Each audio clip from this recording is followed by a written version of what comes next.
got a new bike finally after 7 months. With a lot of research and contemplating, I decided to go for a Cagiva Raptor 650ie.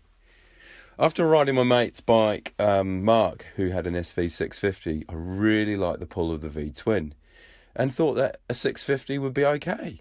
He pulled around about 74 horsepower, and so he gave me a few tips, and searching through the auction pages I came across this amazing Cagiva with only 5,000 Ks, being a 2006. It was pretty much the bike I wanted to get. The only problem, it was in Auckland, so bit of a hike, bit of a ride, but always a good excuse to go for a good weekend's ride. So I picked up the bike, rode it through the North Island, which takes about 8 hours, and went down to Wellington to catch a ferry, which operates between the North Island and the South Island. Then stayed the night in Blenheim, and then hooned all the way to Christchurch. Unfortunately, at the moment, the main road between Blenheim and Christchurch is closed, so it's like a 6-hour, 7-hour ride, which normally would be 4 hours. This is due to our country being prone to earthquakes and the main road had been closed. But all good.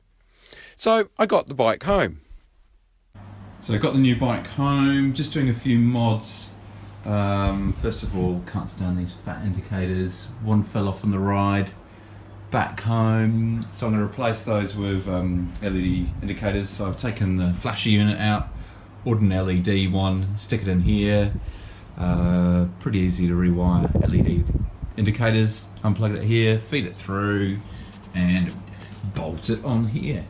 Also I got some new mirrors because the ones that came with the bike were a bit crap, a bit rusty and stuff, so stuck some bar end mirrors on. Pretty easy, just unbolt the weights, these things here out of the end and stick this in, and you screw this and then it expands a rubber bit inside, and yeah, pretty good.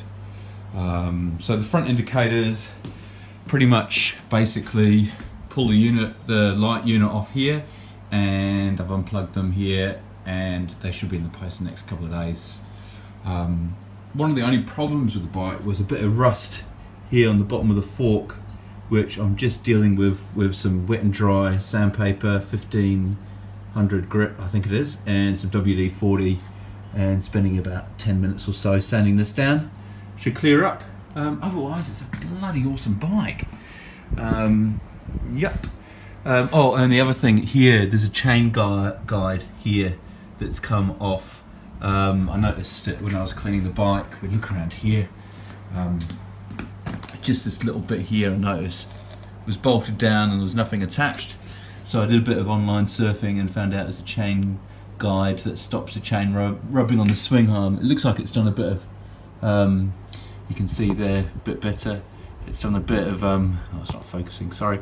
Done a bit of rubbing on the frame. So, but I don't think that's the end of the world.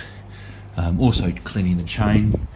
Getting used to cleaning chains since I'm used to shaft drives. So, yep, as you can see, I think that's where it needs to go in there, that little guide. So, a bit hard to find on the internet. That's one of the few parts that's not a Suzuki SV 650 part, which the engine is. So I've had to look up the Cagiva website, which is non-existent. So the part is actually supplied by MV Augusta. So hopefully there's some in New Zealand. Otherwise I'll have to go chasing that. Otherwise, yeah, it's pretty good. With the chain slider, it turned out it was the one part that was virtually impossible to get hold of. I tried Italian forums with language translators, and it was pretty much damn impossible to get the part. In the end, I found on a forum someone had posted a picture of a diagram of what a chain slider looked like. I had half the chain slider. And then I also found out that there was also plans for 3D printing. So I investigated that. However, it turns out to be quite expensive for where I'm living, and the part would have to be printed in nylon. So it means going on to online websites, finding a person with an appropriate printer and getting them to do it. The alternative was to use a knife board or get some plastic, which I ended up doing. And I got some real high wear nylon plastic that was UV coated and black so it wouldn't stick out like a sore thumb. I'll do another video on how I do this later, but this is the job I did. Anyway, I'm really pleased with this bike and I hope to do many rides in the future. With such low Ks, this bike is near mint. Just a few modifications to bring it up to present day. Anyway, if you like my videos, subscribe. There's heaps coming that I've all got in the editing pile ready to stick online. Okay, till next time, cheers.